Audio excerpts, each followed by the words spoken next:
आज मैं 8 शीशियां लेकर इसमें अपना ही खून मिलाने जा रहा हूँ। यहाँ संयुक्त राज्य अमेरिका में 3 सबसे शक्तिशाली पिट वाइपर का विष।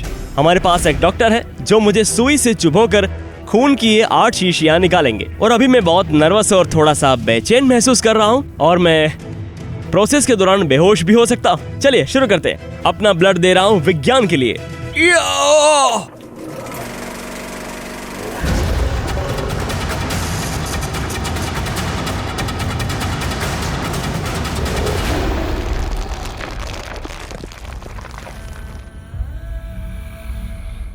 आज हम रेप्टाइल डिस्कवरी सेंटर में हैं, जो कि डेलैंड फ्लोरिडा में स्थित है।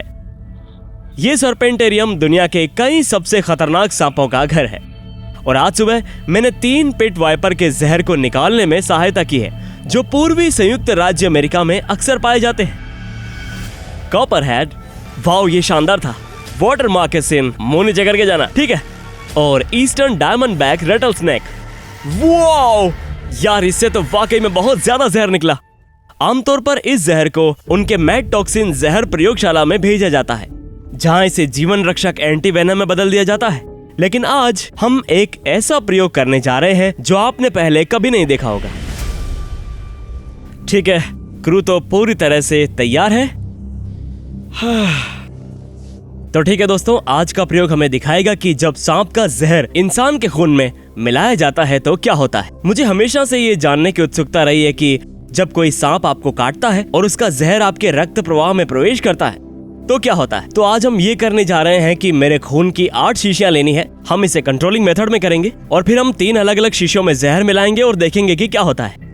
मुझे पता है आप कह रहे होंगे कायोटी आप मुद्दे पर आ जाओ। मैं इसे सिर्फ इसलिए आगे बढ़ा रहा हूँ क्योंकि मुझे सुइयों से बहुत घबराहट होती है और अभी आप जानते नहीं है कि मैं कितना घबराया हुआ हूँ। मैं बुलेट चींटियों के डंक को झेल सकता हूँ, मैं विशाल रेगिस्तानी सेंटीपीड को काटने को झेल सकता हूँ। जब मेरी बाह में सुई चुभोने की बात आती है तो इससे ज्यादा मेरी त्वचा में कोई सिरन नहीं होती। हमारे साथ सेट पर एक मेडिक है और वो सुरक्षित तरीके से मेरा खून निकालेंगी। तो चलिए।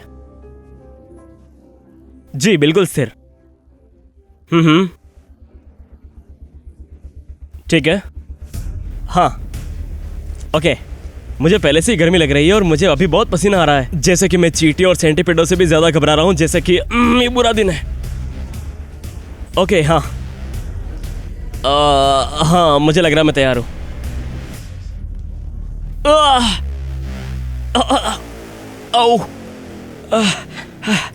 मुझे हिलना नहीं है, बिल्कुल भी नहीं हिलना है। क्या इसे एक बार में बहुत ज्यादा खून मान लिया जाएगा क्या? बताओ ना, नुकसान तो नहीं होगा ना मुझे? ठीक है। मैं गोप्रो नीचे रख रहा हूँ ताकि मुझे पता चल सके कि हो क्या रहा है। मैं अपनी आंखों से देख नहीं सकता, मैं सहन नहीं कर पाऊंगा। अपनी बाह को महसूस नहीं कर पा रहा हूँ मैं। क्या मुझे उसमें थोड़ी हरकत करनी चाहिए? अब किस लिए? क्या ये बाहर है क्या? हाँ मैं तैयार हूँ। ओह माय गॉड, ये ऐसा होता क्या? अरे बाप रे, मेरी नसें दिख रही है मुझे तो। अरे बाप रे, क्या देखा मैंने। लेकिन अब हम गलियारे से नीचे जाएंगे, काल से मिलेंगे और इस प्रयोग के दूसरे स्टेप पर जाएंगे। अरे बाप रे, इन सभी खून की शीशियों को देखो। ये खून की शीशियां बता रही है कि कायोटी का कितना सारा खून बह चुका है, वो भी केवल विज्ञान के नाम पर। ठीक है, कोई बात नहीं। तो ठीक है काल, मैं अपने खून की 8 शीशियों के साथ वापस आ गया हूँ। अब हमें इस प्रयोग के लिए केवल 4 की आवश्यकता होगी, इसलिए मैं इन एक्स्ट्रा 4 को बैकअप के रूप में यहाँ पर रख दूंगा। और हमने पूरा प्रोजेक्ट सेट कर लिया है। हमारे पास 3 शीशियां हैं जिनमें कॉपरहेड, वाटर मोकासिन और ईस्टर्न डायमंडबैक का जहर है। आखिरकार वो खून हमारे बनाए गए बोर्ड पर टपकने वाला है, इसलिए वहाँ पहुँचने से पहले आइए इन जहर के बारे में बात करते हैं और इतने संभावित रूप से खतरनाक क्यों है इस बारे में भी। जी सर। तो ठीक है कायोटी, ये तीनों सांप आपको खून बहने, रक्तस्राव होने का कारण बनते हैं और रक्तस्राव कई कारणों से खतरनाक है। आपका खून जमता नहीं है, आप अपनी रक्त वाहिकाओं से खून खो रहे हैं, आपकी ब्लड सेल्स टूट रही है, आपकी रेड ब्लड सेल्स क्लॉग्ड हो रही है, ये आपके टिश्यूज तक ऑक्सीजन नहीं पहुंचा रही है। ये सभी आपको रक्तस्राव होने का कारण बनते हैं। ये इसे थोड़ा अलग तरीके से करते हैं, सिस्टम जो काम करते हैं ये इसे थोड़ा सा अलग तरीके से करते हैं, लेकिन ये सभी महत्वपूर्ण रक्तस्राव कोगुलोपैथी समस्या का कारण बनते हैं। ठीक है, सही कह रहे हो तुम, ये जटिल है और लेकिन साथ ही बहुत दर्दनाक भी लगता है। जाहिर है कि इनमें से किसी भी सांप की प्रजाति के काटने से बहुत दर्द जो होता है, इसीलिए जटिल है। ठीक है, तो मैं डेफिनेटली इस भाग के लिए अपने सुरक्षा चश्मे को लगाने जा रहा हूँ और मैं इस शीशी को अब खोलने जा रहा हूँ और विष को बाहर निकालूंगा। अब मेरे पास कॉपर हेड लेबल वाला एक है और आप देखेंगे कि मेरे पास एक ब्लंट टिप वाली सुई भी है। इसका कारण ये है कि अगर ये तेज है और गलती से मेरे खुद के चुभ गया तो फिर ये बिल्कुल सांप के नुकीले दांत जैसा ही होगा। आप विष के साथ काम करते समय खुद को विषैला तो नहीं बनाना चाहेंगे। तो मैं बस, अरे यार, यहाँ पर जो कुछ भी है ना उसे पकड़ने और उठाने में मेरा हाथ तो कांप रहा है। ये बहुत शक्तिशाली विष है। अब काल, मुझे आपकी सहायता की आवश्यकता होगी। यदि आप इसे थोड़ा सा झुका सकते हैं ना, तब तक कि मैं इसमें से कुछ विष ले लूं आराम से। हो गया? क्या लगता है, इतना बहुत है? बिल्कुल, ये तो वाकई में बहुत है, सांप के काटने से ज्यादा है। तो सही कहा। तो ठीक है, ये है हमारा कॉपर हेड विष। एक खत्म हुआ। हमारा अगला विष होगा वाटर मॉकेसिन। वाओ, इस वेनम की यील्ड को देखो। आपको ये एहसास दिलाता है कि कॉटन माउथ कितने खतरनाक हो सकते हैं। और इस इक्वेशन का फिर से एक हिस्सा यील्ड है। बेशक 3 सांप है, लेकिन फिर भी होने वाला है। ओह, हो गया। ये एक जहरीला छोटा सा मिक्सर है। ओह, टपकने वाला है। तो ओके, तो मैं इसे यहाँ पर रख देता हूँ और अब हम उन सभी में से सबसे शक्तिशाली ईस्टर्न डायमंड बैग को सामने लाने जा रहे हैं। ये रहा, लीजिए।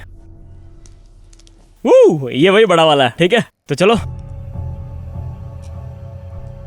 बस हो गया।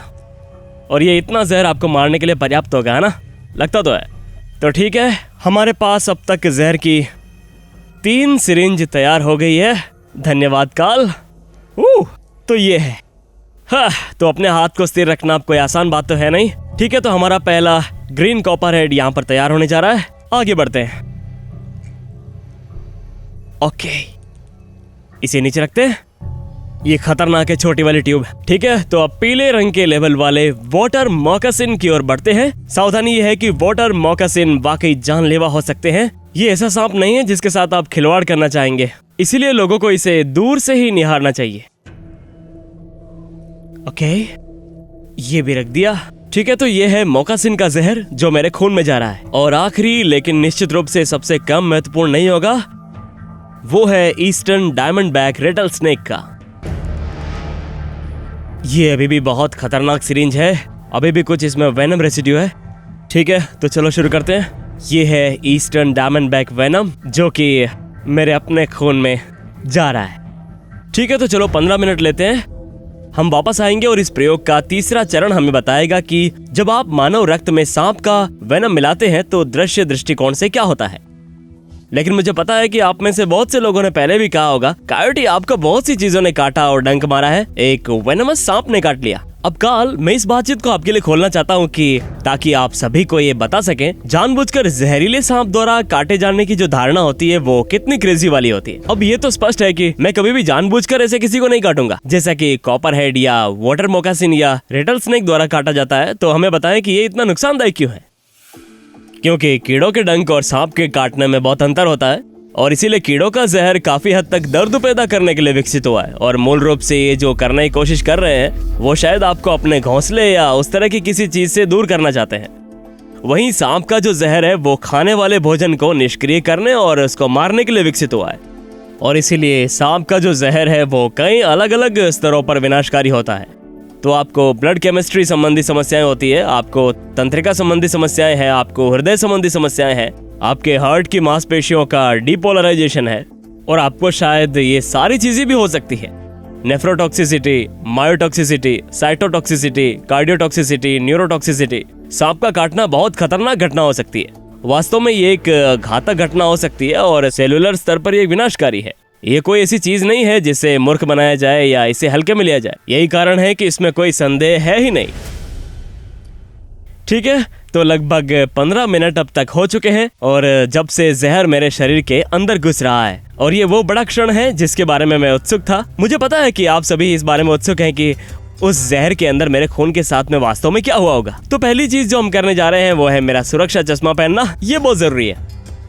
जब आप विज्ञान का कोई प्रयोग कर रहे हो तो सुरक्षा चश्मा पहनना हमेशा महत्वपूर्ण होता है। तो हमारे पास एक ब्लंट टिप नीडल है जो कंट्रोल करेगी और ये है वो खून जो यहाँ पर है। जब मैं इसे ऊपर उठाकर देखता हूँ तो तो ये बिल्कुल सुपर लिक्विड दिखता है। तो हम क्या करने जा रहे हैं कि इन शीशियों में से प्रत्येक में से खून निकालेंगे और मैं इस प्लेक्सीग्लास बोर्ड के शीर्ष पर ठीक उसी तरह से एक छोटी सी लकीर बनाने जा रहा हूँ। ये नीचे बहेगा या जेली में बदल जाएगा हमें नहीं पता, है ना?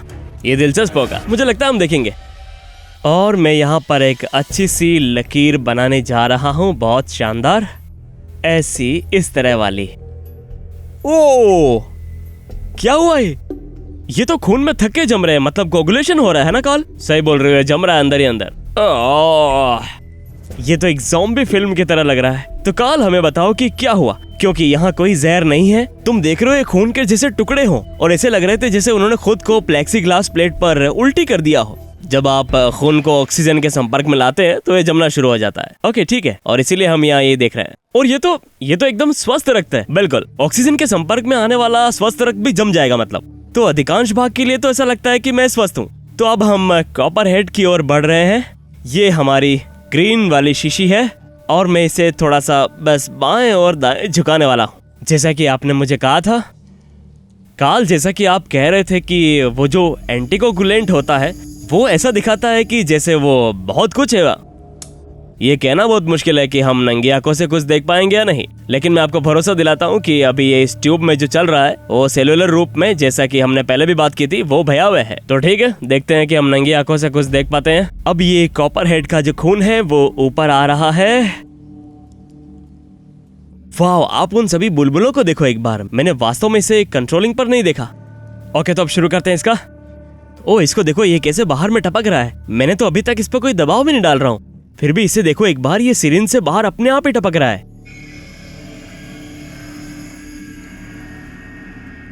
वाह, इसको देखो तो।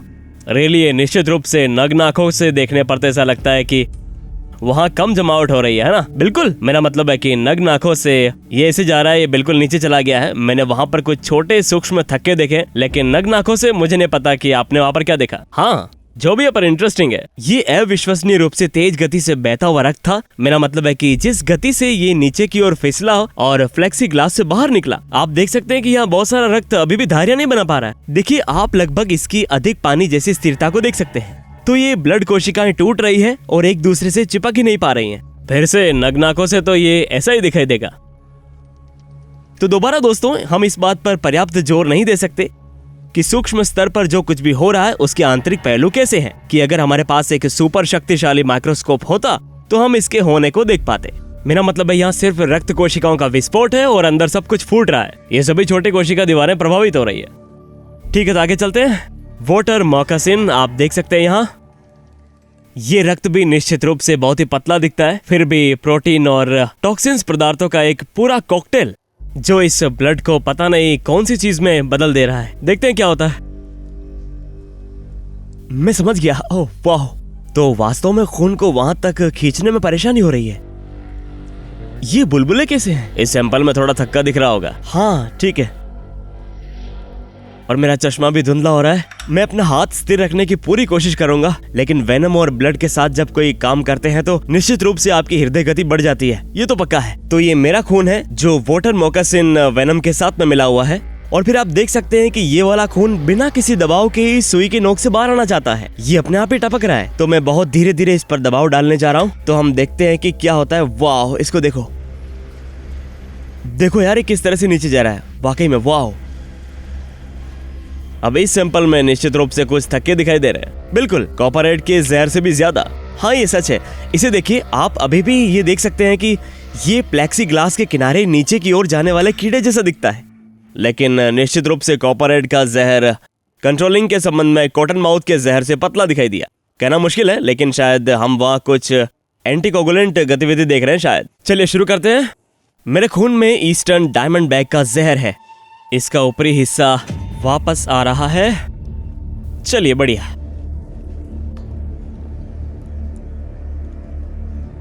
तो ये सिरिंज अब अंदर जा रही है। फिर से दोस्तों देखो कि चपटी नोक वाली जो सुइयां हैं, उनसे भले ही मैं खुद को जहर वाली सुई से छेद दूं, ये खुद को बिल्कुल जहर से पीड़ित होने जैसा ही है। ओ देखो इसको, देखो ये खून कितना पतला है। ये कॉपर हेड या मोकासिन के तुलना में बहुत आसानी से ऊपर जा रहा है। देखो यार, ये वाकई में कितना वाटरी है, और ये काम तो वाकई में क्रेजी है। ईस्टर्न डायमंडबैक रेटल स्नेक के जहर से इन्फेक्टेड होने के बाद मानव का खून कैसा दिखता है। तो आइए चलिए इस वाले प्रोसेस को शुरू करते हैं। ये रहा देखो, 1 2 3। ओह, यहाँ तो थोड़ा सा जमाव है। वाह, इसको देखो, कुछ महत्वपूर्ण थक्के हैं और इस पर हमें याद रखना है कि कायोटी ईस्टर्न डायमंडबैक विश, हमें लगता है कि दोनों थक्का रोधी हैं और प्रोकोगुलेंटिव गतिविधि हो रही है, लेकिन ये दिलचस्प है। ठीक है, तो हमारे पास ये है कंट्रोलिंग, कॉपरहेड, मोकासिन और ईस्टर्न डायमंडबैक रेटल स्नेक के बीच में। इस बोर्ड भर में हम ध्यान से देखें तो ऐसा लगता है कि ये काफी अंतर है ना, कंट्रोलिंग के साथ भी। और मुझे इन तीनों की तुलना में रक्त में कोई धब्बे नहीं दिखते। काल, हम वास्तव में यहाँ पर क्या देख रहे हैं? मेरा मतलब है कि ये एक डरावनी फिल्म की तरह दिखता है, लेकिन इसे नंगी आंखों से बताना मुश्किल है ना? हाँ, तो कायोटी, मुझे लगता है कि हमें ये बताना चाहिए कि ये प्रयोग वास्तव में एक कच्चा प्रयोग है। आप जानते हैं, हम जो देख रहे हैं, हम थोड़ा सा अनुमान लगा रहे हैं और इन दिए गए सांप के जहर के बारे में जो कुछ भी हम जानते हैं, लेकिन इसे वास्तव में एक कंट्रोलिंग सेटिंग में माइक्रोस्कोप के नीचे किया जाना चाहिए, जहाँ हमारे पास ये समय अंतर नहीं है और हम निश्चित नहीं है कि इसका वास्तविक अर्थ प्राप्त करने के लिए इस्तेमाल किए जा रहे जहर की मात्रा सही है। लेकिन मुझे लगता है कि यह कहना सुरक्षित है कि यहाँ जो कुछ हो रहा है, चाहे हम इसे नंगी आंखों से देख सके या नहीं, ये सेलुलर स्तर पर तो गंभीर और भयावह क्षति है। यही कारण है कि ये जो प्रयोग है वो इतना उपयोगी होने वाला है। और मुझे लगता है कि जो लोग देख रहे हैं उनके लिए मैंने न केवल ये सुना है कि हमें इसे फिर से करने की जरूरत है, मतलब इसका सीक्वल बनेगा, बल्कि सबसे बड़ी बात यह है कि संयुक्त राज्य अमेरिका में पिट वाइपर बहुत खतरनाक हो सकते हैं। ये ऐसी प्रजाति नहीं है जिसके साथ आप जंगल में कभी भी बातचीत करना चाहेंगे। और जो लोग ये पूछते हैं कि कायोटी, क्या आपको कोई जहरीला सांप काटेगा, तो इसका जवाब है नहीं। आप लोग देख सकते हैं कि ये फिर से विनाशकारी होगा। अगर आपको इनमें से किसी सांप ने काट लिया है तो ये एक मेडिकल इमरजेंसी है और हमारी सभी सामग्री के साथ दर्शकों से कहेंगे कि इनसे दूरी बराबर बना के रखें। उनको मारिए मत, उनको पकड़िए मत, कभी भी खुद के साथ प्रयोग मत करो कि अगर तुम इन चीजों से उलझ गए तो क्या होगा। कोई सवाल नहीं है, बिल्कुल। मुझे लगता है कि एक बेहतरीन सारांश है। तो आप इसको साफ करने जा रहे हो ना? हाँ, मैं बिल्कुल साफ करूंगा। मैं यहाँ प्रयोगशाला में जो भी गंदगी फैलाई गई उसे साफ कर दूंगा। लेकिन जो लोग ये देखना चाहते हैं कि अगर कायोटी पीटरसन को कोई जहरीला सांप काट ले तो क्या होगा, उनके लिए ये दोस्तों कि मेरा खून जहर से उलझ रहा है। मैं हूँ कायोटी पीटरसन, बहादुर बनो, तूफान मचाओ। मिलेंगे अगले एडवेंचर में। हर साल दुनिया भर में लोगों को जहरीले सांपों द्वारा काटा जाता है और ये कहना शायद सही होगा कि इनमें से हर एक काटने की घटना दुर्घटनावश ही होती है।